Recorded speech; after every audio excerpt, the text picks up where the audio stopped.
Bonjour les amis, bienvenue dans une nouvelle vidéo consacrée au mercato de l'Olympique Lyonnais. Alors ce soir les infos se bousculent, ça n'arrête pas, plutôt d'ailleurs dans un sens très positif, et vous allez voir que Hugo Guimet a participé à une visioconférence dans laquelle étaient conviés des journalistes et John Textor, et il a un peu expliqué tous les sujets du moment.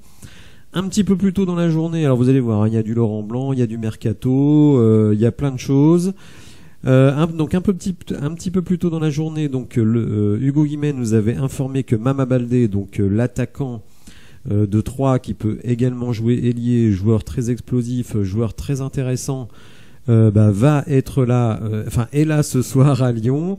Il va donc passer sa visite médicale demain matin. Il va arriver en prêt avec une option d'achat d'environ 8 millions et il sera doublure de Lacazette, mais il va aussi apporter de la concurrence dans les ailes, donc je trouve que c'est une très très bonne acquisition. Deuxième info qui concerne Bradley Barcola. Alors attention, ça ne veut pas dire que Bradley Barcola va rester à l'Olympique Lyonnais, mais John Textor a dit: j'ai parlé avec Barcola, il n'a pas demandé à quitter le club. Ses représentants disent qu'il veut partir, mais lui ne me l'a pas demandé. Il est très correct par rapport à ça. Donc vous voyez, ça confirme tout à fait ce qu'avaient dit Hugo Guimet et Vincent Duluc. Alors les partisans de la théorie du complot vont dire que Monsieur Textor confirme pour continuer à faire monter le prix le tarif du transfert auprès du Paris Saint-Germain. C'est possible, ça fait partie des négociations, mais en tout cas John Textor nous dit Barcola il m'a pas demandé à partir, donc a priori il n'y a pas de raison qu'il parte. Ce n'est pas dit ici, mais on peut quand même penser que c'est ce que ça veut dire. Alors troisième info, il y a beaucoup de questions sur la chaîne des abonnés sur le cas Nuama. C'est vrai qu'on comprend pas, le gars a passé sa visite médicale il y a une semaine, on n'en entend pas parler. Alors il y a des infos contradictoires, puisqu'il paraît que le Progrès a dit que Nuama serait acquis via une des entités de Eagle et ensuite prêté à l'Olympique Lyonnais.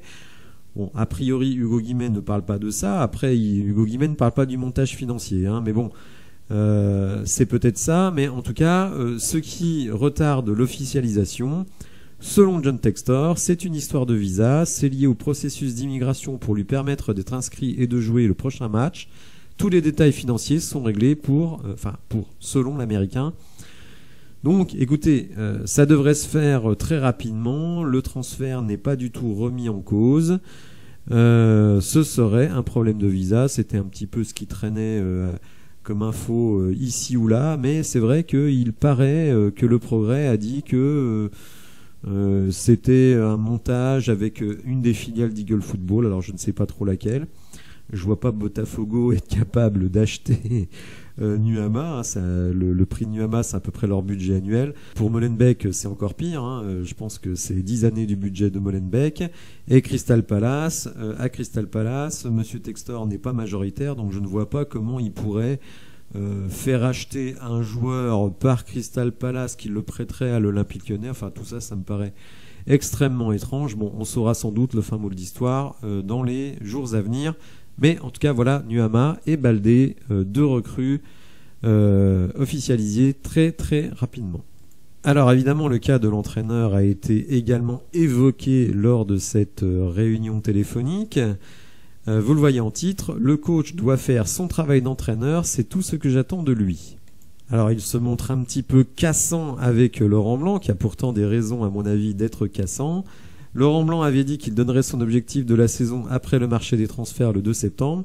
John Textor lui a répondu ce mardi soir dans une visioconférence avec plusieurs médias: ce n'est pas l'objectif du coach qui m'importe, c'est l'objectif de l'organisation. Nous voulons aller en Ligue des Champions, c'est le même objectif pour tous. Le coach sait que nous sommes face à un défi, mais en fin de mercato, on aura une équipe meilleure que la saison passée. Bon, écoutez, voilà, on va faire confiance à Monsieur Textor. Baldé, c'est un plus. Mata, c'est un plus. Nuama, c'est un plus. Si on pouvait nous décoter une petite sentinelle qui s'appellerait Guido Rodriguez, et ben là, ce serait un très très gros plus.